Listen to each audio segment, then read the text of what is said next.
Baik, bismillahirrahmanirrahim. Assalamualaikum warahmatullahi wabarakatuh.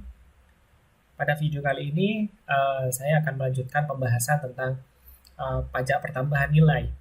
Tentunya teman-teman sudah menyimak video tentang PPN pada video sebelumnya berkenaan dengan konsep dasar. Nah, pada video kali ini kita sama-sama belajar tentang dokumen perpajakan khusus PPN, yaitu faktur pajak. Nah, apa itu faktur pajak? Sebenarnya teman-teman sudah pernah mendengar, mungkin sudah pernah melihat, ya, atau sudah pernah melakukan transaksi menggunakan faktur pajak. Jadi faktur pajak itu adalah bukti atau dokumen berkenaan dengan pemungutan PPN. Kemudian faktur pajak ini dibuat oleh pengusaha kena pajak yang melakukan penyerahan barang kena pajak ataupun jasa kena pajak, dan pembuatannya pun tidak perlu adanya aliran kas. Jadi kalau teman-teman melakukan transaksi kredit, itu juga dapat menerbitkan faktur pajak. Terpenting adalah yang pertama, teman-teman adalah wajib pajak yang telah menjadi pengusaha kena pajak. Jadi kalau misalkan teman-teman masih statusnya adalah wajib pajak orang pribadi maupun wajib pajak badan yang belum menjadi PKP, itu tidak bisa menerbitkan faktur pajak. Kemudian faktur pajak itu juga diterbitkan jika teman-teman sudah melakukan aktivitas bisnis yang berkenaan dengan penyerahan barang kena pajak maupun jasa kena pajak. Jika teman-teman melakukan aktivitas bisnis yang barangnya itu non BKP, contohnya misalkan teman-teman jual beli beras yang itu non BKP, maka itu teman-teman tidak bisa menerbitkan faktur pajak karena barang yang teman-teman jual itu adalah barang kebutuhan pokok yang terkategori non barang kena pajak. Kemudian kapan faktur pajak itu dibuat? Nah, untuk faktur pajak itu dibuat yaitu ketika PKP itu melakukan penyerahan barang kena pajak ataupun jasa kena pajak, atau ketika penerimaan pembayaran atau penerimaan pembayaran termin berkaitan dengan proyek. Misalkan proyek itu pembayarannya berdasarkan termin, maka itu faktur pajak dapat diterbitkan. Atau PKP ketika menyerahkan atau menyampaikan tagihan. Kalau misalkan pengusaha tersebut melakukan penjualan secara kredit misalkan. Jadi faktur pajak bisa diterbitkan tagihan, atau faktur pajak itu diterbitkan ketika melakukan pembayaran. Atau saat lain yang diatur di pasal 2 ayat 1 per 24 PJ 2012. Nah, kemudian bagaimana jika pengusaha itu teman-teman terlambat membuat faktur pajak? Nah, jika faktur pajak itu terlambat diterbitkan, maka PKP akan mendapatkan surat tagihan pajak. Kemudian wajib pajak wajib menyetor pajak yang terhutang plus sanksi 2% dari dasar pengenaan pajak. Dan yang terakhir, faktur pajak yang diterbitkan kemudian dibeli oleh PKP pembeli, maka PPN-nya itu tidak dapat dikreditkan.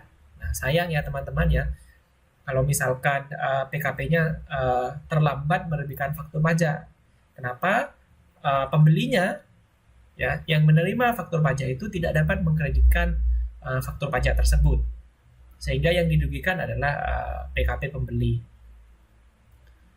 Nah, kemudian bagaimana jika terlambat 3 bulan? Maka PKP itu dianggap tidak menerbitkan faktur pajak, dan PPN yang terdapat di faktur pajak itu tidak dapat dikreditkan seperti yang saya sampaikan barusan. Jadi pembeli itu tidak dapat mengkreditkan faktur pajak masukannya. Nah, tentunya teman-teman sudah tidak familiar lagi dengan faktur pajak masukan dan faktur pajak keluaran. Nah, faktur pajak masukan dan faktur pajak keluaran. Tentunya sederhananya begini teman-teman. Kalau teman-teman itu beli, itu pajak masukan. Kemudian kalau jual, itu pajak keluaran. Namun dokumennya tetap satu teman-teman, yaitu faktur pajak. Karena faktur pajak itu tidak mengenal faktur pajak pembelian atau faktur pajak penjualan, tidak ada. Hanya ada satu dokumen yaitu faktur pajak, tapi istilahnya untuk yang beli itu nanti ada pajak masukan, yang jual itu ada pajak keluaran. Ingat teman-teman, di pengantar akuntansi 1 Di perusahaan dagang kita sudah dulu jelaskan bahwa kalau pajak masukan itu saldo normalnya adalah aset. Ya, kalau pajak keluaran itu saldo normalnya adalah hutang. Ya. Jadi kenapa saya bilang rugi tadi? Karena pembelinya itu akan mengakui aset dan asetnya itu nggak bisa dikreditkan, teman-teman. Nah, itu yang menjadi kerugian bagi pembeli. Faktur pajak bentuknya kira-kira seperti ini, teman-teman. Nah, kalau dulu sebelum 2014 atau 2013 itu bentuknya masih masih dalam bentuk Excel ya, bentuk Excel, bentuknya belum elektronik ya, bentuknya belum elektronik. Nah, saat ini 2014 itu bentuknya faktur pajak itu dikeluarkan dari elektronik faktur ya, dari e-faktur. Nomor serinya pun itu mekanismenya melalui permintaan nomor seri faktur melalui DJP online atau Innova, sehingga lebih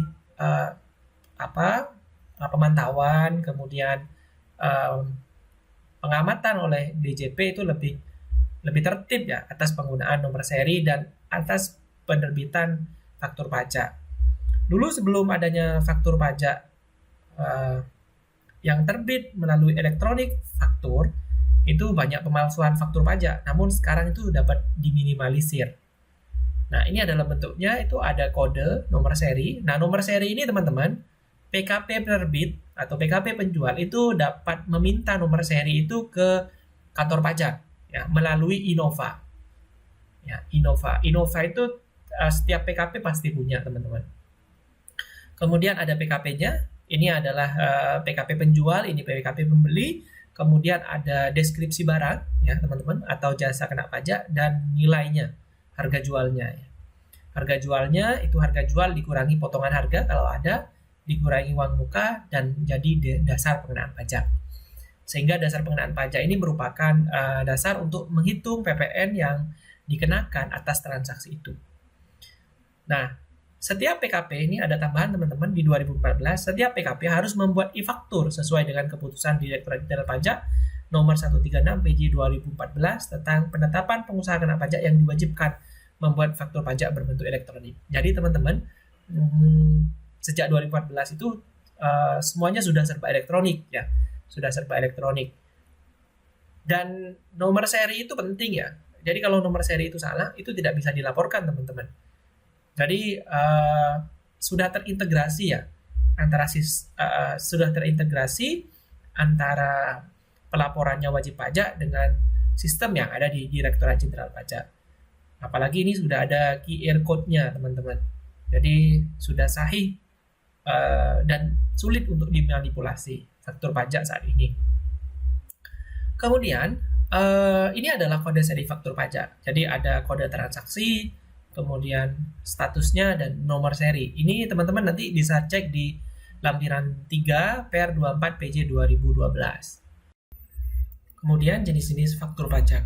Nah, faktur pajak itu terdiri dari faktur pajak keluaran, kemudian faktur pajak masukan, faktur pajak pengganti, faktur pajak gabungan, faktur pajak digunggung, dan faktur pajak batal. Nah, untuk faktur pajak masukan sendiri, teman-teman, faktur pajak itu dibuat oleh pengusaha kena pajak yang statusnya penjual atau melakukan penyerahan barang kena pajak ataupun jasa kena pajak. Kemudian sedangkan faktur pajak masukan itu faktur pajak yang didapatkan oleh PKP pembeli ya, atau melakukan pembelian terhadap barang kena pajak atau jasa kena pajak dari PKP lainnya. Sederhananya teman-teman, kita bedakan bahwa faktur pajak keluaran itu dokumen yang diterbitkan oleh penjual, kemudian faktur pajak masukan itu adalah dokumen yang diterima oleh pengusaha kena pajak atau pembeli ya, atau WP yang melakukan pembelian. Sehingga faktur pajak itu dibedakan atas itu aja teman-teman, atas jual beli itu aja. Ya kalau jual ya faktur pajak keluaran, kalau beli ya faktur pajak masukan. Kemudian untuk faktur pajak pengganti itu, faktur pajak dibuat karena adanya kekeliruan teman-teman. Ya, tapi kekeliruannya bukan entry NPWP, tapi kekeliruan lain, misalkan deskripsi barang yang salah, kemudian nominal yang salah, atau harga jual yang salah, atau potongan yang salah. Itu menggunakan faktur pajak pengganti. Kemudian faktur pajak gabungan. Nah, kalau faktur pajak gabungan ini dibuat oleh PKP yang penyerahan BKP-nya atau JKP-nya itu dilakukan atas pembeli yang sama pada periode yang sama atau satu bulan kalender. Untuk efisiensi, PKP bisa menggunakan faktur pajak gabungan itu. Syaratnya adalah pembelinya sama, teman-teman ya. Pembelinya sama pada satu bulan kalender ya. Itu syaratnya. Kemudian faktur pajak digunggung. Nah, kalau faktur pajak digunggung ini erat kaitannya dengan pedagang eceran, teman-teman. Jadi pedagang eceran itu kan jual ke banyak customer ya. Penjualan ke banyak customer, kemudian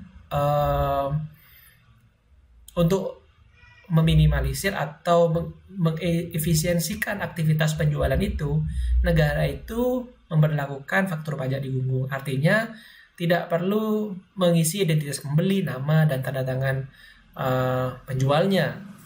Jadi hanya menyampaikan saja dalam satu masa itu kira-kira pajak yang digunggung atas aktivitas pedagang eceran itu berapa. Namun perlu didukung oleh data rinci nanti. Misalkan 1 bulan ini saya sebagai pedagang eceran melakukan penjualan barang sekitar 1 juta. Nah, itu atas siapa saja. Itu backup data perlu dipersiapkan. Khawatir ada pemeriksaan untuk menguji kepatuhan apakah benar yang disajikan oleh PKP itu pedagang eceran itu udah benar sesuai dengan fakta di lapangan. Itu aja. Kemudian yang terakhir adalah faktur pajak batal. Nah, faktur pajak batal ini karena adanya pembatalan transaksi. Nah, ini biasanya karena NPWP-nya salah, teman-teman. Sehingga ketika dilakukan input data, kemudian input data dan mau melaporkan SPT, itu kadang di-reject. Di-reject itu nanti batal karena NPWP tidak terdaftar. Itu, teman-teman, kalau faktur pajak batal. Nah, pembatalan faktur pajak itu tentunya harus didukung oleh bukti ya, teman-teman. Bukti bahwa pembatalan itu terjadi. Contoh misalkan transaksi yang berhubungan dengan kontrak kerja. Nah, ternyata kontraknya batal karena tidak ada anggaran. Nah, itu bisa menjadi dokumen bukti atas pembatalan faktur pajak. Kemudian atas pembatalan itu, PKP perlu menyimpan ya faktur pajak yang dibatalkan tersebut. Nah, ini akan berkorelasi terhadap penyampaian SPT PPN ya. Penyampaian SPT PPN. Jika belum lapor, maka ya tetap dilaporkan saja faktur pajak yang batal itu, namun DPP-nya 0. Jika terlanjur dilapor, maka SPT PPN-nya teman-teman perlu betulkan dengan mencantumkan DWP 0 atas faktur pajak yang dibatalkan tadi. Baik, demikian penjelasan saya berkenaan dengan faktur pajak. Semoga video ini bermanfaat. Terima kasih. Wassalamualaikum warahmatullahi wabarakatuh.